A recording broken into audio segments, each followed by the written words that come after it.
কি অবস্থা? হ্যালো। আচ্ছা রুদু, তুমি কীরকম মানুষ বলো তো?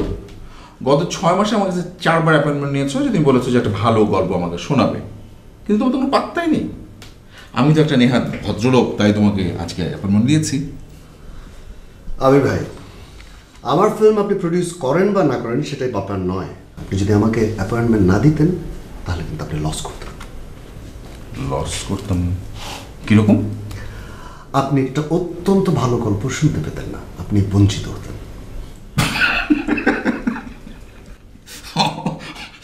যেটা নিজেই বলে। আচ্ছা, অন দিস থট আমি তোমাকে একটা টিপস দিই।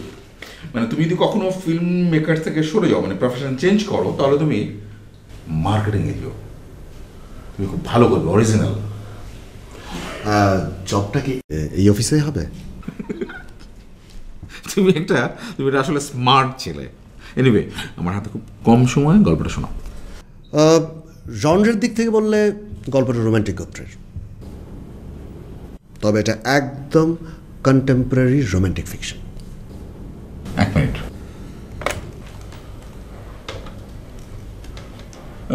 2 black coffee please. Is it okay with you? একটু হ্যাঁ থাকতে পারো। গল্পের নামটা বলো, তাহলে আবেশটা তৈরি হবে। গল্পটার নাম তোমায় ভেবে লেখা। ওকে, কন্টিনিউ। গল্পটা দুজনের, একটা ছেলে একটা মেয়ে। ছেলেরা বাংলায় অনার্স, ঢাকা ইউনিভার্সিটি। বিজ্ঞাপনের আইডিয়া বিক্রি করে পেট চালায়, স্বপ্ন ফিল্ম বানাবে। মেয়েটা চিটং ইউনিভার্সিটিতে অনার্স পড়ে।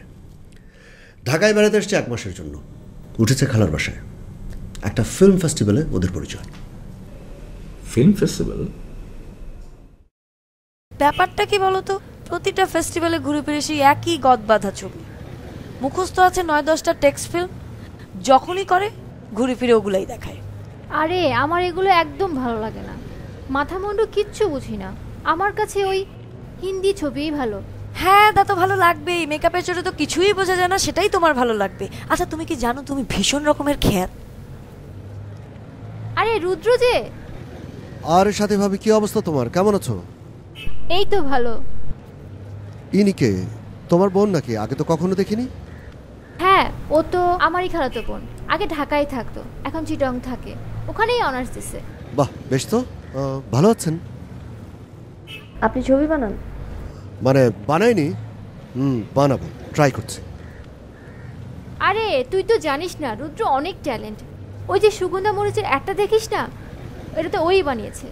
এটা আমি বানাইনি, এটা আমার আইডিয়া। গুঁড়া মরিচের অ্যাড থেকে একেবারে ফিল্মে?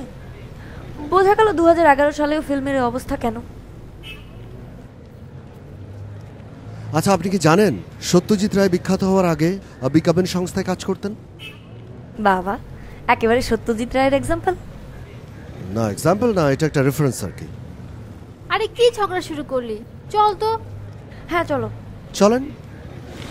আমাদের সাথে না, চলেন, আমরা যাচ্ছি সামনে থেকে।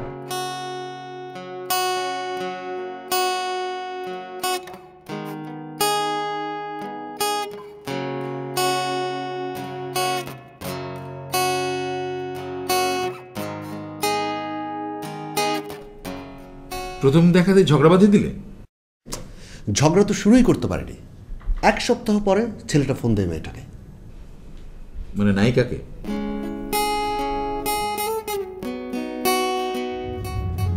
হাই। হ্যালো।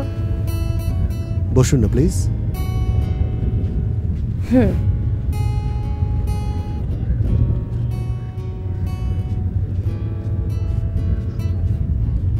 আপনার কি মনে হয় হাসলে আপনাকে অনেক স্মার্ট লাগে? আচ্ছা বলুন, হাসছিলেন কেন? সেটা শুনতে আপনার ভালো লাগবে না। আমার ভালো না লাগলেও আপনি বলবেন, সেটা আমি জানি। ভনিতা না করে বলে ফেলুন। আপনি আজকে খুব সেজেছেন।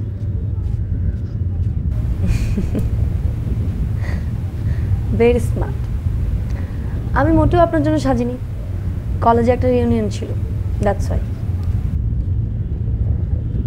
ও, এখন বলুন, আপনি আমার সাথে কেন দেখা করতে চেয়েছিলেন? আমার যতখানি মনে পড়ে আমাদের কোনো প্লেজেন্ট মেমোরি নেই। আড্ডা মারতে ইচ্ছে হলো, তাই আপনাকে ফোন করলাম।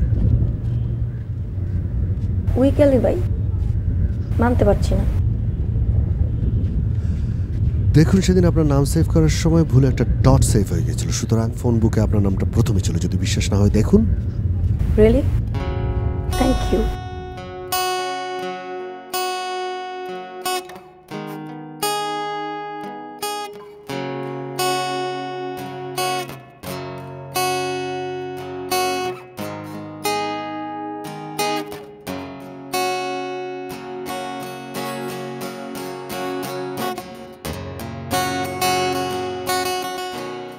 ফ্যামিলি বন্ডিংটা আমার বাবার সাথেই ছিল। উনি 3 মাস আগে মারা গেছেন। চিটাগংয়ে থাকার আর কোনো রিজন খুঁজে পাচ্ছি না। ঢাকায় এসে পড়বো ভাবছি। এসে পড়েন, ভালো হবে।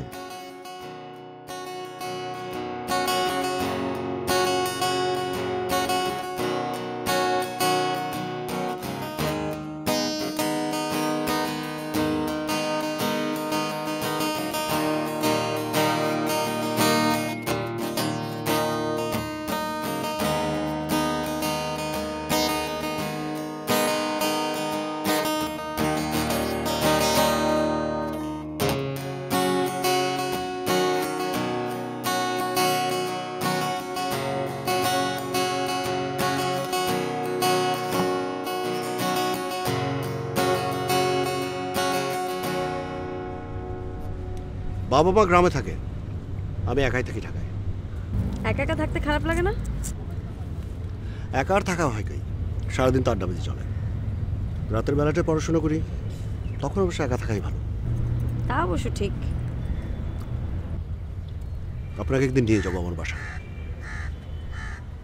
যদিও বাসায় দেখার মতো কিছু নেই, তবে ছাদটা অনেক চমৎকার। আর যদি বিকেলে যান তাহলে হয়তো জাদু ভাই তার নাতির সাথে দেখা হয়ে যেতে পারে। অদ্ভুত নাম তো, জাদু ভাই আবার কে?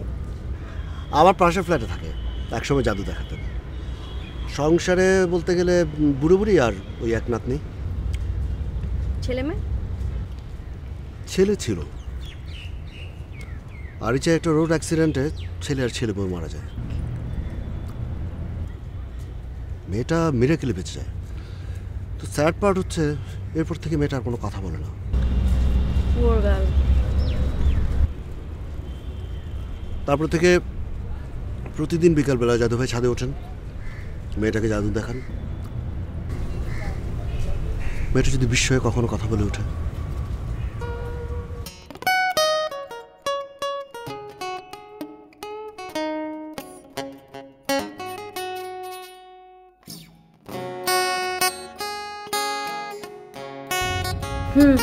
ভালো।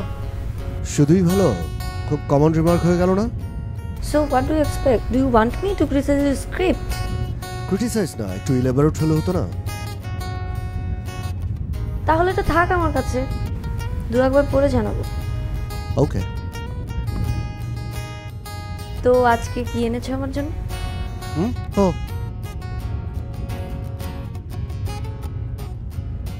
নাও। কাম অন রুদ্র, একদিন ভাঙা কলম, আর একদিন ছেঁড়া মলাটের শেষের কবিতা, আর আজকে পাথর, মানে বাড়াবাড়ি হয়ে গেল না এটা? এটা আসলে এক ধরনের মানসিক উপনিবেশ স্থাপনের প্রক্রিয়া। মানে কি? মানে হচ্ছে এগুলির সাথে আমার অনেক স্মৃতি জড়িত, এগুলি আমি তোমাকে দিলাম। তার মানে হচ্ছে আমি ধীরে ধীরে তোমার মাঝে আমার একটা উপনিবেশ স্থাপন করার চেষ্টা করছি। ইংরেজরা তো 200 বছর ছিল, তুমি কত বছর থাকবে? যতদিন না তুমি বিদ্রোহ করবে। ওকে, এবার বলো এই পাথরের গল্পটা কি? এই ব্যাপারটার মধ্যে কোনো অডিও নেই, পুরোটাই ভিজুয়াল মেমোরি। সিলেটের উঁচু পাহাড়, স্বচ্ছ পানি, আঁকা বাঁকা পথ, ক্যামেরার লেন্সে ফিল্টার লাগানো, নীল আরও নীল, সবুজ আরও সবুজ, একটা স্লো প্যান শট। তুমি পারো বটে। At your service. This is really too much. মানে থাক, এগুলি রাখো, উপনিবেশ। Thank you.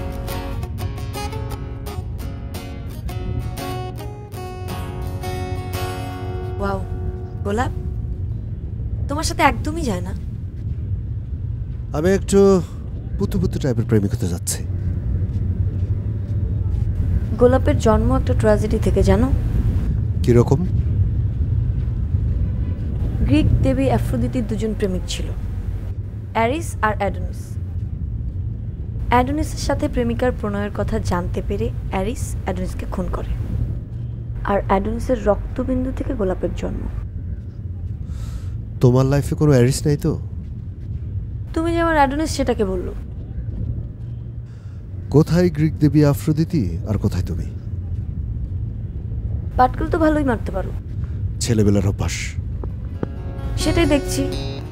আর কি কি অভ্যাস তোমার?